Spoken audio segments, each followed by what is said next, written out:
കായംകുളം പെരിങ്ങാല കിഴക്ക് 273 number SNDP പ്രതിഷ്ഠാ വാർഷിക മഹോത്സവത്തോടനുബന്ധിച്ച് വിവിധ ചടങ്ങുകളും പരിപാടികളും നടത്തി കഴിഞ്ഞ ദിവസം സാംസ്കാരിക സമ്മേളനം സംഘടിപ്പിച്ചു. കായംകുളം പെരിങ്ങാല കിഴക്ക് 273 നമ്പർ SNDP ശാഖയിൽ 46ാമത് പ്രതിഷ്ഠാ വാർഷിക മഹോത്സവം വിവിധ ചടങ്ങുകളോടെയും പരിപാടികളോടെയും നടന്നു. ഇതോടനുബന്ധിച്ച് നടന്ന സാംസ്കാരിക സമ്മേളനം യൂണിയൻ കൗൺസിലർ പനക്കൽ ദേവരാജൻ ഉദ്ഘാടനം ചെയ്തു.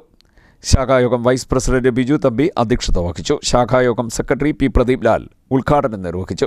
V Chandradas, Sarathlal Bellary, Reverend Thomas Yesudasan, PKM Jalaluddin Madani, Unni Madhav Devaramam, doctor Nikhil R, Salim Murukumoodu, Vaiga Vinod, Venugopal Thekke Mannampallil തുടങ്ങിയവരെ ആദരിച്ചു. യോഗം കൗൺസിലർ മഠത്തിൽ ബിജു മുഖ്യപ്രഭാഷണം നടത്തി. ഗംഗാദേവി, ബിജു നസറുള്ള, പി ഷാനവാസ് തുടങ്ങിയവർ സംസാരിച്ചു. ഈ ഈശ്വരനെ ആരാധിക്കുക കൂടി മാത്രമല്ല നമുക്ക് വേണ്ടത്, നല്ല വിദ്യാഭ്യാസം വേണം, നല്ല തൊഴിൽ വേണം, നല്ല വ്യവസായം വേണം.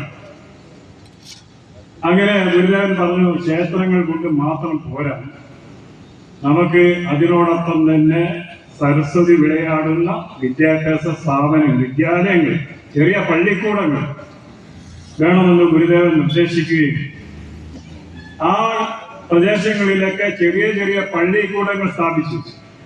നമുക്കറിയാമല്ലോ, പണ്ടൊക്കെ ആശാൻ പള്ളിക്കൂടത്തിലൊക്കെ പോയിരുന്ന ഒരു സമ്പ്രദായം.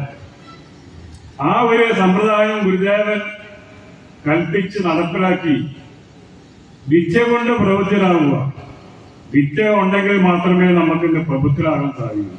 എല്ലാ വിഭാഗം ജനങ്ങളെയും ഉൾക്കൊള്ളിച്ചുകൊണ്ട് എല്ലാവരുടെയും നന്മ, പൊതുജന നന്മയാണ് ശ്രീനാരായണ ഗുരുദേവൻ വിഭാവനം ചെയ്തത്. അദ്ദേഹം നമ്മളെ ഉദ്ബോധിപ്പിച്ചത്. അപ്പൊ അതിൻ്റെ ആ നന്ദി ഉൾക്കൊണ്ടുകൊണ്ടാണ് നമ്മുടെ ഈ പ്രവർത്തനം നമുക്ക് ഒരു പരിധിവരെ നമുക്ക് നടത്താൻ കഴിഞ്ഞിട്ടുണ്ട്.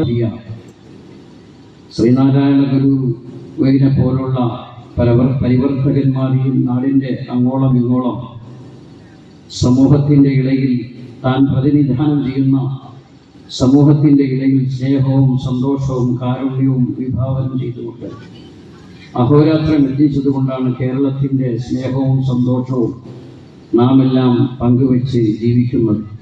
ഇത് ലോകത്തിൻ്റെ അവസാനം വരെ തുടരണം. മതങ്ങൾ തമ്മിലുള്ള ഈ നല്ല സൗഹൃദ ബന്ധം കാത്തു സൂക്ഷിക്കുവാൻ ഈ പ്രദേശത്ത് പ്രിയപ്പെട്ടവരും താല്പര്യം കാണിച്ചത് പ്രത്യേകമായ അഭിനന്ദനം ഞാൻ അറിയുകയാണ്.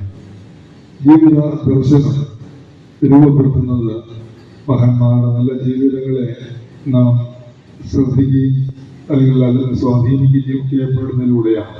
ശാഖാ മാനേജിംഗ് കമ്മിറ്റി അംഗം പ്രദീപ് ഗോകുലം കൃതജ്ഞത പറഞ്ഞു. തുടർന്ന് തിരുവാതിര, കൈകൊട്ടിക്കളി എന്നിവ അരങ്ങേറി. ചന്ദ്രശേഖരതെളിഞ്ഞു കാണണം അന്തികേ മമ സദാശിവ വിളിക്കണ നേരത്ത് മനദാരില് വന്നമ്മ ദൂരെ നിന്ന് ചില്ലംപൊലി കേട്ട് അടിയന്റെ കനവാ. CDNet news Kayamkulam.